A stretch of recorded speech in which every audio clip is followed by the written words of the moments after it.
De manera transparente se presentó un informe detallado a propósito del operativo que se celebró en Culiacán, donde primero se aprehendió a Ovidio Guzmán y luego se le liberó por la extorsión ejercida por su empresa criminal, extorsión que llegó a crecer la advertencia de una posible guerra donde iba a haber pues muchas víctimas civiles.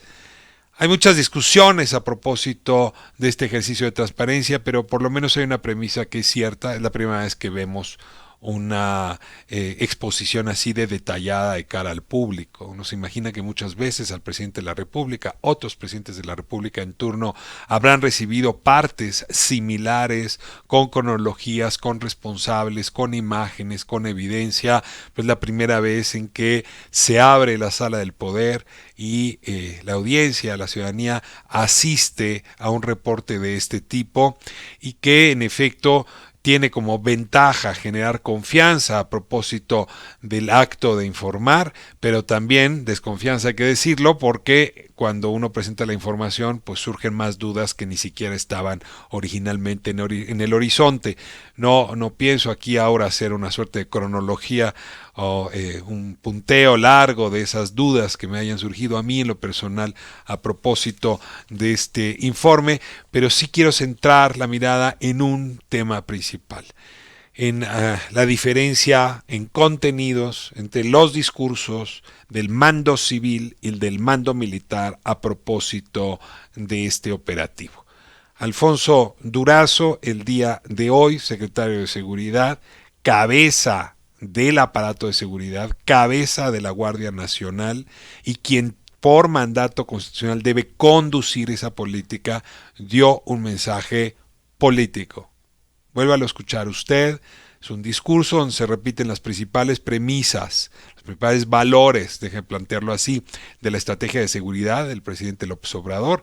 En realidad casi todas las frases pronunciadas en ese discurso ya las habíamos escuchado antes de boca del presidente, dichas con el tono de Alfonso Durazo, pero en realidad con el mismo contenido. Y habría que decir que ese discurso que de pronto pareció un tanto exaltado y hasta fuera de lugar, ocultaba, me parece, una pieza de información central, y es que, en efecto, la cabeza de seguridad no está a la cabeza.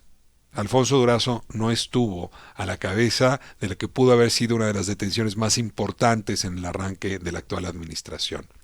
Si el gobierno de Estados Unidos ha presentado dos solicitudes de extradición, pues esas dos son muy importantes y son las de Iván Archibaldo Guzmán y también la de Ovidio Guzmán. Es que claro que se trataba de un objetivo muy importante y en ese sentido llama la atención que el secretario de Seguridad no estuviese enterado de un operativo acordado con los Estados Unidos para después permitir la extradición, que no haya participado en el diseño, que no haya tenido información en tiempo real, al punto donde el secretario de Seguridad Pública se equivocó en la información proporcionada a la ciudadanía ese día en la tarde, hablando de un operativo que nunca ocurrió. Es decir, no es cierto que una patrulla pasando fuera de su casa le dispararon, lo que ya hemos hablado aquí en otras ocasiones.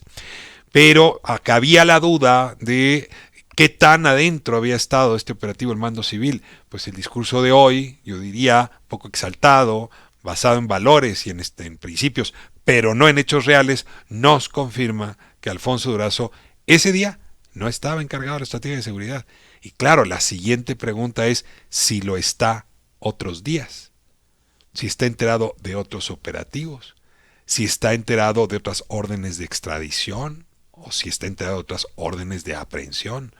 Sobre todo porque la gran discusión constitucional que se dio cuando se estableció la Guardia Nacional era la de aquellos que pensaban que debía haber un mando militar por encima del civil. Y tengo que decirlo, el habitante de Palacio Nacional, esa era su visión, pero la discusión congresional llevó a colocar al mando civil por encima de cualquier mando militar en la estrategia justamente donde se involucra la Guardia Nacional y también el Ejército. Hoy nos confirmaron que diga lo que diga la Constitución, es el mando militar el que está a cargo. Porque es el mando militar el que decidió el operativo, el que lo diseñó, el que se equivocó y el que un par de horas después informó al presidente de que eso era insostenible. No voy a negar que fue una buena idea retirarse de ahí y no producir más muerte. Ese no es la discusión. La discusión es quién manda en el tema de seguridad. Porque la discusión es que el mando civil tenía que estar por encima del mando militar, y lo que estamos viendo es que en realidad el ejército sigue a cargo de toda la estrategia. Claro, habrá quien me diga que el presidente está por encima del ejército y que eso garantiza que el mando civil opera. Pues sí, pero entonces la pregunta más puntual es: ¿qué hace Alfonso Durazo? ¿Cuál es su papel? ¿Cuál es su rol? ¿Cuál es el nivel de confianza que tiene? ¿Cuál es la comunicación que tiene con el ejército cuando un operativo de este tipo quedó al margen? Mire, un pedacito solamente, una piedrita de las tantas que hoy se expusieron sobre la mesa a propósito del operativo de Culiacán.